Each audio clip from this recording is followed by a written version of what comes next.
Oh, you want okay? Yeah. Well, okay. Texas Tech, TCU, Baylor, Tier 2. Yeah, I'm just so lost on how Baylor's going to be because I got to see it that I could easily push them into Tier 3 right now, not seeing anything. So and if you swap take them out for, with who? Oklahoma State, KU, UCF? For UCF. I get a sneaking suspicion, and it's just me. And Craig, you've been able to at least go to at least a couple, 3 or 4 practices. I get a sneaky suspicion that Baylor staff likes their team. And I know most coaches say that, but getting people off to the side, not right then and there in front of the microphone, I think they really like who they have. I'm still concerned about the back part of the defense. That's going to be interesting. And I think they have a very sneaky confidence that their run game is going to be powerful, and they'll be just good enough again to be able to move the ball in the passing game a little bit better than they have the last couple of years. I can understand not wanting to, or agreeing with Baylor in Tier 2, but I think there is an argument for them in Tier 2 because I do think they've gotten better everywhere. I think all across the board they should be better in some way or another. And, yeah, there are questions like the secondary, for example, but could it be much worse than last year's? No. I mean, no, absolutely not. So it's like, okay, well, still better than last year. And, that was a team that they only ended up winning 6 games. Very well could have won like 9. Should have won the TCU game, absolutely. The bowl game was a disaster that just was – they shouldn't even have played it, basically. So, that's not a team that's very – they were never – a team that looked like they were really good and stayed in a stride, but I think they're better than we give them credit for just because the end of the season, that second half, the blowout to K-State, the TCU just abysmal heartbreaker, the stupid bowl game that everybody was miserable for and afterwards, the ending was just so bad that it taints like the entire season itself. But there were some moments there where, the BYU game was very close. They just didn't win the close games, and they had a couple of outliers like that Kansas State blowout that you're just like, what? And I don't expect that kind of thing from this team this year. I do think that they're much more in line. I think that behind the scenes things are a lot calmer and better and healthier, and I think the players themselves, like they had nobody at wide receiver last year, basically. I mean, that was seasoned or up or anything, and now they've got like a handful of guys that are all – should be better for that. The tight end room should be strong, so on and so forth. So, yeah, I think there's definitely an argument to be made for them in Tier 2, although I do understand those that don't see it. Tech and TCU, no questions there. I definitely think that those two are Tier 2 type teams. TCU, very curious on how much of a step back they may take because last year was just so special, but I do think they'll still be really dangerous no matter what. And Tech, obviously there's a lot of hype and substance, and they're not shying away from it. They feel like they've got a good football team, and a lot of other people seem to think that as well.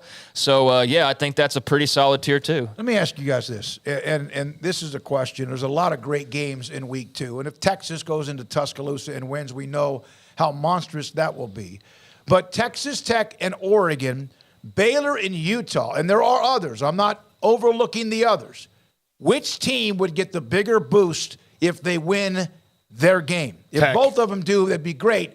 But if Tech and Oregon, Baylor and Utah. Tech will.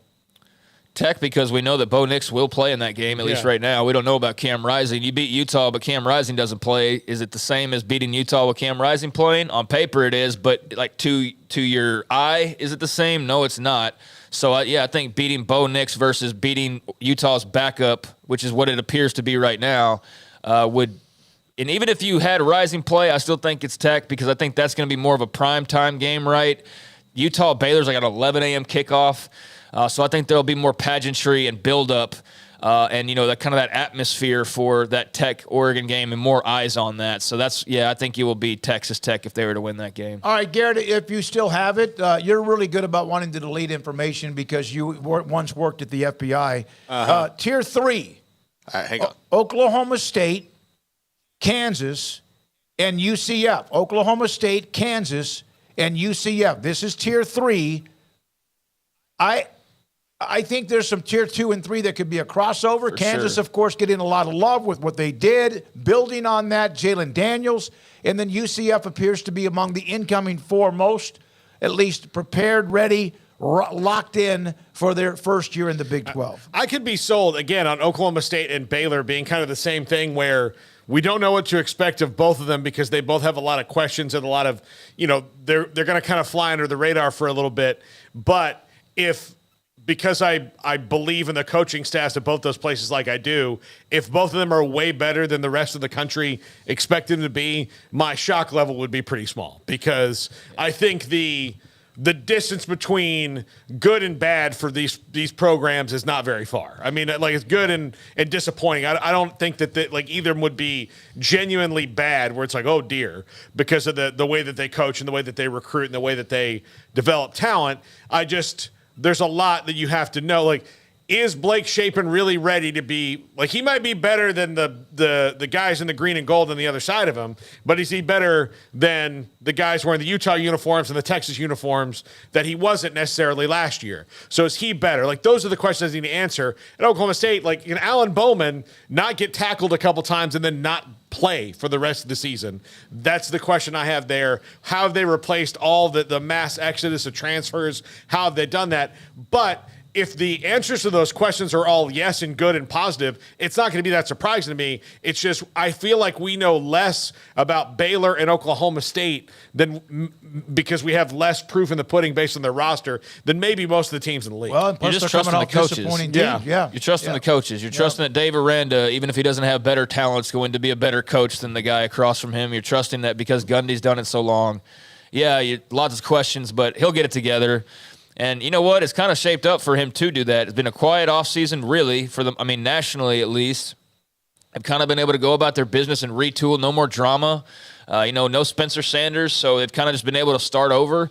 But I'm with you, like, them, Baylor, not really knowing exactly what to expect. And if you're to say, hey, they won 9 games, okay. Hey, they won 6 games, okay. Like, either one you could totally see. So I think Oklahoma State might be like my biggest mystery team in this entire thing, along with, obviously Baylor. But Tier 3, I think that's fair because there is a bit of mystery there. Kansas, I can understand if you want to put them in Tier 2 because you think that with Jalen Daniels, they're going to be special. And certainly before he got hurt last year, they were, just rolling on along. And you think that he's going to be back and just kind of, pick the ball up. And I know he came back near the end, but the magical streak had been broken at that point, So I think, having him back after a full healthy offseason will be, obviously a huge deal for the Jayhawks. And then UCF's getting a lot of love. I mean, they're far and away the new school that's getting the most, representation as far as who could, rattle the Big 12 cage a little bit and potentially kick in the door of, that upper tier. And I think that's all revolving around Gus Malzahn and to a lesser extent to their quarterback. But, I don't have any great argument for or against. I think it all makes sense that those teams are in that tier, and you could see them moving up a notch, all 3 of them. But there's just a few too many questions that I have to feel confident in doing that. But, enough answer to not drop them into the bottom pod there. Before we get to the bottom pod, from Northeast Ohio, Boise State fan. That's got a lot of different, directional things in there. Texas got screwed at their home stadium against Bama. Do you really think they have a chance against Bama in Tuscaloosa? Come on, man. My rule, and again, I know a lot of you are joining this. Yeah, there's some calls that can go against you, but make a play. Don't let Bryce Young get loose. Make a damn play. Finish off a play. And they didn't. And I think that this game is going to be one that Texas, based on who they have back, based on the fact Alabama doesn't really know the quarterback. He's not seasoned, even if it's the Notre Dame transfer. Not quite what they've had at quarterback in recent years, and so everybody else around them. I remember that game, Alabama-Texas. It was a hell of a game. I remember that Will Anderson, he lined up off sides like 3 or 4 times early in the game. He just never really made one play, and then he did on Ewers and knocked him out of the game. But I think it's going to be one hell of a game in Tuscaloosa, and I don't get into that. They got screwed or not. I think over time it all evens out. Yeah, I don't recall really any calls from last year. The results are the results, and they are what they are, and I don't dwell too much on, whatever flag, altered whatever game. And sure, there were some things that went their way, I guess, in that game, but they fought tooth and nail with Alabama. I don't see any reason why they're not going to do so again, whether it's in Tuscaloosa or on planet Mars. So, yeah, absolutely, I think they have a chance to go into Tuscaloosa and win that game. Alabama's damn good. They're not unbeatable. And if you're going to get them, seems like a good time to get them. Would you rather play him with this quarterback group or with Bryce Young last year? So, yeah, I mean, I think that they absolutely have a chance. Would I bet Texas? I don't know. Let's get closer and see how everybody looks after week one. But give them a chance? Absolutely, without question, I would. So, the bottom tier now, or right. the last pod here. The fourth tier, and then we will get to Lewis Doe, I think is how you say your last name, West Virginia, Brigham Young, Iowa State, Cincinnati, Houston, of course. When we were at Big 12 Media Days, Neil Brown joined us, and he was pissed about a couple of different things. The color in the background at where they had their players' breakout session was wrong. And he reminded us, and I think everybody else who talked to him, about how they had a bunch of experience and a lot of players coming back on the offensive line where a lot of time that happens. Baylor did too last year, and it didn't help them much of anything. But there's West Virginia, BYU, Iowa State, Cincinnati, Houston. Paul and Craig, before you start, from Lewis Doe, Deaux, looks like that's Cajun, Provo Cougar fan. I'm not mad, but Brigham Young has 10-win talent, coaching, 42-year member Football Writers Association telling you this. You are grossly underestimating them this year. Lewis, we haven't talked about them yet, but appreciate the chat. This is from the athletic.com article that we're discussing and we'll digest and chew on right now, Tier 4. I think you have to see if Keaton Slovis at BYU, if this is the stop that's the best one for him. We had a great conversation with him at Big 12 Media Days where he kind of took us inside, that two-time transfer, where you've got him at 3 different schools and everything that happened. So you kind of understand why he's on his journey, but that still means that he needs to perform here because it's his last stop. So that's the question. For West Virginia, I think the biggest thing is, can Neil Brown carry that chip on his shoulder to a pretty good record through their first 4 or 5 games, which is, outside of Duquesne, an absolute gauntlet? If they can make it through 3-2 in the first 5 weeks, then I think that we may have underestimated West Virginia, but I don't know many teams that would make it through 3-2 in the first 5 weeks on the schedule that they have. It's going to be really, really tough for them, and I see more of a 2-3, 1-4 possibility there. And he's already under fire, and he has a new athletic director and all those things that are never look good for an incumbent coach. But we'll see on West Virginia. Iowa State's lost their quarterback. They've lost their running back. They've got all kind of things going on there. This is going to be, if Matt Campbell gets this team to bowl eligibility, it's going to be the ultimate, man, he got together and drew down some grit and brought his team together like never before. And I think Cincinnati and Houston have quarterback and depth issues. Well, they got work to do, and again, who can sneak out? Brigham Young, I do agree, Lewis. They have a lot of talent. They have Slovis if he can play well, and I like Kalani Sitake, but they were also a team last year that kind of just did not quite meet the early success they had, like at Oklahoma State or even like a Baylor.